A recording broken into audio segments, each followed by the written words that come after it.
मी पारधी बेड्यातून आलेला शिकारी म्हणजे शिकारी समाजातून आलेला एक तरुण आहे. गुन्हेगारी समाज असं आम्हाला पोलिसांच्याकडून जे छळलं गेलं थोडक्यात ते खूप प्रचंड असं मानहानिकारक होतं आणि शारीरिक वेदना सुद्धा खूप प्रचंड होत्या. माझी त्याच्यानंतर 90च्या 10वीची परीक्षा दिल्यानंतर माझ्या मागं आणि माझ्या कुटुंबामागं पोलिसांचा ससेमिरा लागला. दैना ही कादंबरी मी 1993 ते 2003 पर्यंत लिहिलं. 10 वर्ष लिहिलं, कारण मला पोटाचा संघर्ष मोठा होता आणि ते करणं गरजेचं होतं. नोकरी लागली तरी सुद्धा मी लिहित होतो. हा संघर्ष इतका म्हणजे काळजाला पिळवटून टाकणार आहे की तो दैना वाचल्यानंतर तो प्रत्येक माणूस हा वेडा झाला, अक्षरशः म्हणजे भारावून गेला. हे वाचल्यानंतर माधवराव सानप साहेब होते पोलीस कमिशनर पुण्याचे. 2003 साली त्यांनी आळंदीत कार्यक्रम घेतला आणि दैनाचं प्रकाशन आदरणीय पवारसाहेब आणि शिक्षण मंत्री वसंत फुरके यांच्या हस्ते ते पुस्तक प्रकाशन झालं. की हे लिहिताना दैना आणि त्याचं सप्लाय आणि लोकांच्यापर्यंत पोहोचवताना समाजात आमच्या बंधूंना खूप चांगलं संधी मिळाली. जे गुन्हेगारी समजत होता समाजाला त्या समाजाला पोलीस दलाला संगती घेऊन आम्ही पूर्ण पुणे जिल्ह्यातून गुन्हेगारी मुक्त हा प्रोजेक्ट राबवला. तो महाराष्ट्रभर स्वीकारला गेला.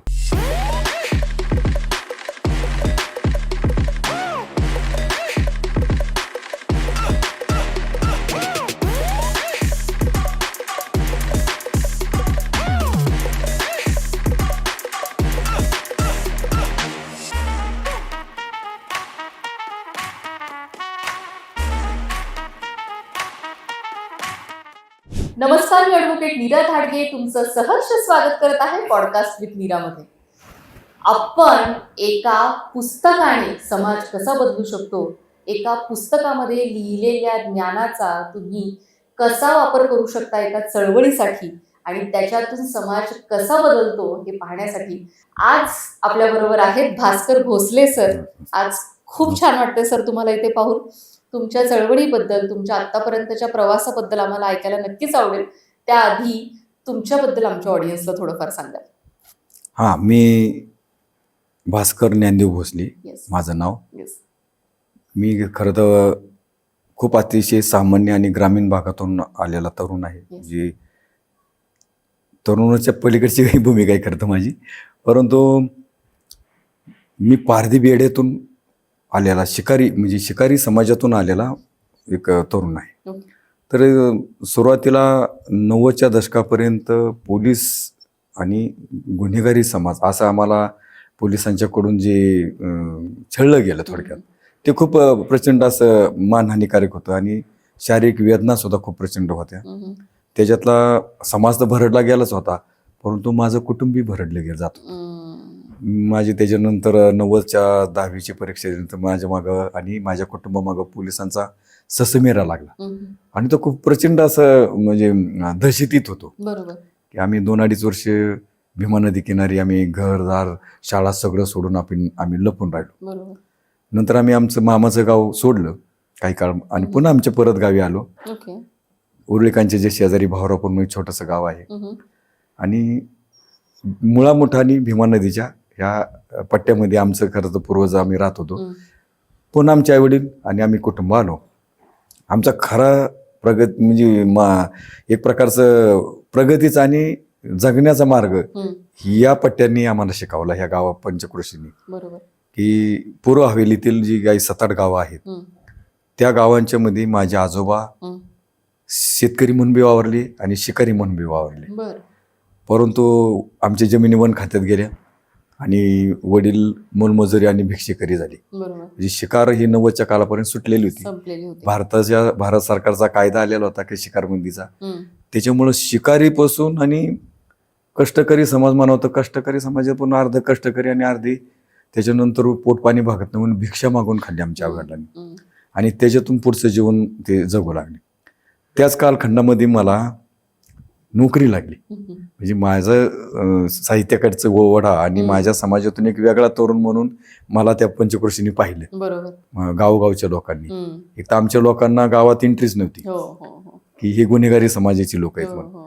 परंतु माझी पार्श्वभूमी अशी होती की आजोबा, वडील, त्याच्यानंतर मी खूपच इमानदार असं आमचं कुटुंब तिकडं म्हणजे नावाजलं गेलेलं होतं. त्याचा परिणाम असा झाला की लोकांनी मला नोकरी लावली, म्हणजे आरक्षणात असून बी शिक्षण खात्यामध्ये. आणि मग चांगलं प्रसिद्ध अशा महात्मा गांधी विद्यालयात मला काम करायची संधी मिळाली. बरोबर. खरं तर ही माझ्यासाठी खूप टर्निंग पॉईंट होतं. पण त्याचबरोबर लेखणीकडं माझा ओढा होता, मी लिहित असायचो. आणि 93 साली मला एकदा विजय कोळेकर भेटले, सकाळचे संपादक. मी म्हणतो बाय पारधी समाजला मी तरुण आहे, मला काहीतरी असं काही गायडन्स करा, मार्गदर्शन करा की मी काय करावं. मग ते म्हणजे अरे कविता गाणी लिहून काही त्याच्यातनं काही पिकत नसतं. खूप छान असं त्यांचं ते वाक्य होतं, मी विसरलो नाही अजून बी. आणि तो माणूस राहिला नाही, परंतु कोळेकर साहेबांनी एक सांगितलं, ते संपादक होते सकाळचे, की तुझ्या समाजाविषयी काय लिहि, तुझ्याविषयी काही अनुभव लिहि. मी ती मनाव घेतलं आणि शेतकऱ्यांच्या साल घालता घालता मी रोज हार्ड वर्किंग करत होतो. आणि साल हे प्रकार खूप भयंकर असतं. म्हणजे शेतकऱ्यांचं पूर्ण रात्रंदिवस कष्ट करून मी त्यांचं समाधान होत नाही. आणि पोटासाठी ते केलंच पाहिजे. बरं, मी गुन्हेगारी वृत्तीत बी जाऊ शकत नव्हतो, कारण मी पूर्णपणे माझं कुटुंब, समाज हा बदल घडलेला होता. आणि मला बी ते इच्छा होती की आपण जीवनात थोडं नेक वागावं. त्या परिस्थितीतून मी बाहेर पडताना सरांचं ऐकलेलं ते शब्द होते. म्हणजे मी रोज रात्री 2 पाने लिहायचो. दैना ही कादंबरी मी 1993 ते 2003 पर्यंत लिहिलं. 10 वर्ष लिहिलं, कारण मला पोटाचा संघर्ष मोठा होता आणि ते करणं गरजेचं होतं. नोकरी लागली तरी सुद्धा मी लिहित होतो. तर माझा समाज, आजोबा, आई वडील आणि माझ्यापर्यंत ती स्टोरी थांबते. हा संघर्ष इतका म्हणजे काळजाला पिळवटून टाकणार आहे की तो दैना वाचल्यानंतर तो प्रत्येक माणूस हा वेडा झाला, अक्षरशः म्हणजे भारावून गेला. की हे वाचल्यानंतर माधवराव सानप साहेब होते, पोलीस कमिशनर पुण्याचे. 2003 साली त्यांनी आळंदीत कार्यक्रम घेतला आणि दैनाचं प्रकाशन आदरणीय पवार साहेब आणि शिक्षण मंत्री वसंत फुरके यांच्या हस्ते ते पुस्तक प्रकाशन झालं.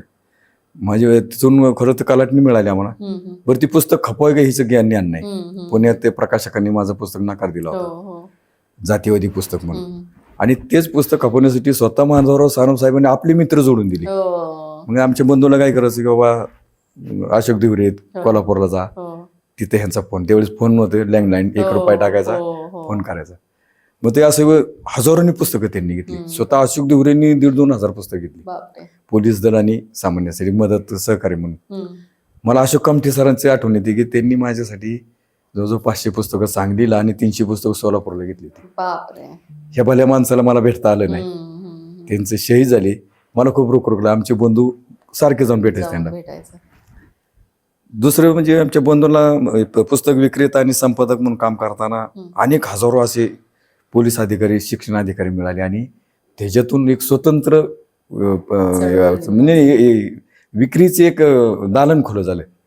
म्हणून आम्हाला शिक्षण खात्याकडून संचालकाकडून एक पत्र मिळालं, शिक्षण पूरक साहित्य म्हणून दैना कादंबरीचा स्वीकार व्हावा. त्याचा फायदा असा झाला की त्या पुस्तकाच्या विक्रीतून आम्ही जागा घेतली स्वतःची, नाही का. त्याचबरोबर आम्हाला एक मार्गदर्शन केलं होतं सानप साहेबांनी की मी तुम्हाला उभा करतोय, पण तुम्ही समाज उभा करताना काय कराल. मग आम्ही थोडं हळूहळू लोक आम्हाला बोलवायला लागले समाजातले, आमच्या नावागावामुळे. न्यायाधीश असतील, पोलीस अधिकारी असतील, सामाजिक चळवळीचे नवीन कार्यकर्ते भेटले. मग आम्ही विदर्भापर्यंत गेलो नोकरी करता करता, जसं शनिवार वेळ मिळेल तसं. त्याच्यानंतरचा कालखंड असा की शेकडो असे तरुण त्या दैना मला प्रेरित झाले आणि उभं राहिले. तसे राजेंद्र काळे असतील, ते नागपूरला बबन गोरामन आहेत, सहदेव पवार म्हणून विदर्भामध्ये आहेत, मराठवाड्यात काही तरुण आहेत, आणि पश्चिम महाराष्ट्रात आमचे बंधू आणि असे असंख्य असे नाव घेता येईल असे तरुण उभा राहिले. की एक पुस्तक माझ्यावर एक लेख बी लिहिला सकाळी, तो मला वाटतं एक पुस्तक समाज घर उभारतं समाज घडवतं अशी दैनाची त्यांनी एक हेडलाईन टाकून दिलेली. ते जवळजवळ 600 देशच वाचलं गेलं, खूप वाचलं गेले त्याने, खूप चौकून फोन आले. आणि पुन्हा त्याच्यातून समाजात काय परिवर्तन घडले हे खूप महत्वाचे. की हे लिहिताना दैना आणि त्याचं सप्लाय आणि लोकांच्यापर्यंत पोहोचवताना समाजात आमच्या बंधूंना खूप चांगलं संधी मिळाली. आणि त्यासाठी मी थोडं प्रेरित केलं, की जसं इतर तरुणांना करतो तसं, किंवा आता तू लोकांना गोळा करायचं आणि आपण थोडं त्यांना मार्गदर्शन करायचं, किंवा तुम्ही मुलांना गुन्हेगारी वृत्तीतून बाहेर निघण्यासाठी काय केलं पाहिजे. मग आम्ही पुणे ग्रामीणमध्ये पहिल्यांदा कार्यक्रम घेतला. दौंड, इंदापूर, बारामती, शिरूर आणि नंतर हवेलीत आपल्या कोरेगाव पार्कमध्ये खूप आम्ही मोठा कार्यक्रम घेतला होता. आदिवासी आयुक्त सरकुंडे साहेबांनी आम्हाला मदत केली. आणि हे सगळं करताना खूप असा बदल इतका झपाट्याने बदल घडेना असं वाटलं नव्हतं. बदल हा घडला की पुस्तक विक्री करून खाताना किंवा पुस्तकाचं सप्लाय करताना लोकांना ते पुस्तक एक एक पुस्तक विकून आमच्याकडे पैसा नव्हता. मग आम्ही लोकांना मदत घ्यायचो पुस्तक प्रकाशनासाठी. आम्हाला मदत बी केली, पोलीस दलांनी, शिक्षण खात्याने मदत केली आणि त्याची विक्री करून लोकांना गोळा करण्याचा आम्ही उद्योग केला. हे 2007 नंतर आम्ही हा समाजाचं एकत्रीकरण करण्याचा प्रयत्न केला. जो समाज स्त्री आणि पुरुष एकत्र बसायला सुद्धा नकार देत होते. पोलीस धरतील म्हणून नवरा बायको बाजूला बसायच नसे. मग त्यांना बाजूला बसायला शिकवलं. त्या मुलांना शिक्षणासाठी शाळेत घालायला शिकवलं. आणि हे छुपे रुस्तम काम चालू होतं. म्हणजे असं काही ते उघड. मग आम्ही पोलीस दलातून अधिकारी बोलवले, महसूल खात्यातील अधिकारी. आता आमचे एक चांगले खूप मित्र आहेत. मला माझी आई आजारी होती तर त्यांनी ते आता सुद्धा इतके ते मदत करून गेली. हनुमंत पाटील की अजित पवार साहेबांचे ते चांगले PA बी आहेत आणि सचिव साहेब ते तहसीलदार होते इंदापूर, बारामती, इंदापूर, दौंड अशा तिन्ही तालुक्यात ह्या भल्या माणसाने प्रचंड साथ दिली. आणि विशेष म्हणजे हे पुस्तक विकून खाते म्हणून आमच्या बंधूला बायको कोणी देत नव्हतं. हे काही व्यवसाय झाला, एक तर गुन्हेगारी असावा किंवा एक तर काहीतरी उद्योग व्यवसाय करणार असा. तर त्या तहसीलदारांनी त्यांनी एक मुलगी बघून त्यांना घटस्फोटी मुलीची लग्न लावून दिले. इतके पाटील साहेबांचा आमचे उपकार झाले. आणि समाजात प्रत्येक मिटिंगला 500 लोक गोळा करायचो. त्याच्यात ते अधिकारी म्हणून यायचे. संजय पाटील असतील, हनुमंत पाटील असतील किंवा संजय पवार आणि अजून असे असंख्य असे तहसीलदार आहेत. काहीची नावं मला पाठ नाहीत, परंतु प्रांत साहेब असतील, अनिल देशमुख आणि चंद्रकांत दळवी सुद्धा माझ्या घरी येऊन गेले ह्या प्रोजेक्टला सपोर्ट देण्यासाठी. गोकुळ मावळ येथे एक दिवस तर 4 ते 5 कलेक्टर आणि शिव माझ्या घरी होती रात्रीची 10-11 वाजता. असे 1000-1200 अधिकारी मला भेटून गेले ह्या कार्यक्रमाचे, म्हणजे हे करताना सपोर्ट करण्यासाठी. खूप म्हणजे. आणि हा प्रोजेक्ट आम्ही 2 महासंचालक आम्हाला भेट केले, अनमे रॉय आणि बाली साहेब म्हणून, त्यांनीच सपोर्ट केला त्या काळात. नंतर आम्हाला भुजबळ साहेब मिळाले, ते आता रिटायर झाले. आणि फुलारी साहेब जे DG ऑफ कमिशनर कोल्हापूर, हे माझ्या घरी 2-3 वेळा येऊन गेले. आणि ह्या दोन्ही अधिकाऱ्यांनी इतकं सपोर्ट केलं. लक्ष्मीनारायण आपल्याकडे होती नाही काय पुणे ग्रामीणला, त्यांनी नंतर सर्व्हिस सोडली, पण आमच्यासाठी ते खूप दैवत माणूस ठरले लक्ष्मीनारायण, की त्यांनी प्रचंड साथ दिली. जे गुन्हेगारी समजत होता समाजाला, त्या समाजाला पोलीस दलाला संगती घेऊन आम्ही पूर्ण पुणे जिल्ह्यातून गुन्हेगारी मुक्त हा प्रोजेक्ट राबवला. तो महाराष्ट्रभर स्वीकारला गेला. आता त्याचं फळ असं आहे की हा प्रोजेक्ट नक्सलाईट भागात सुद्धा वापरला गेलाय. की आमच्या बंधूंना आता बोलवलं जातं, म्हणजे गुन्हेगारी मुक्तीसाठी काय करावं लागेल, मार्गदर्शनासाठी. तर खूप असे मार्गदर्शन पोलीस दलांनी सुद्धा घेतले. त्यांनी तुम्ही काय केले, म्हणजे पुणे जिल्ह्यात तुम्ही गुन्हेगारी मुक्ती कशी घडवली. आज हजारो मुलं शिकतायत. जिथं माझ्या लहानपणी मुलांना हे पोलीस दल गुन्हेगार समजून अज्ञानी म्हणा काय आमच्यातले लोक काय खबरी होते, त्याच्यामुळं बरबाद झाला होता समाज आमचा. तो उभा करण्यात भास्कर भोसले त्याची दैना आणि आमचे बंधू नामदेवरांचं खूप मोठं योगदान आहे. छान छान छान.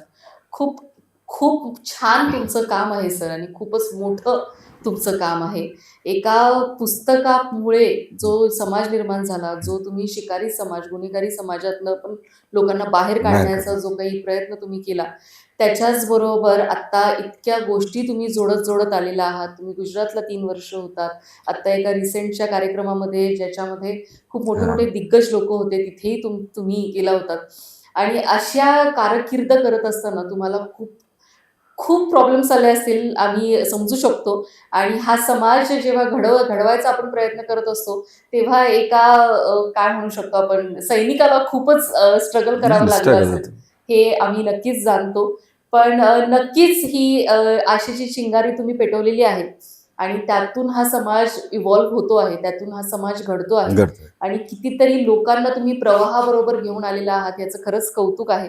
आज तुम्ही इथे आलात आणि तुमच्याबद्दल आम्हाला इतकं सगळं छान पद्धतीने सांगितलं, त्याच्यामुळे खरंच खूप धन्यवाद, खूप खूप धन्यवाद आज इथे आल्याबद्दल. थँक्यू.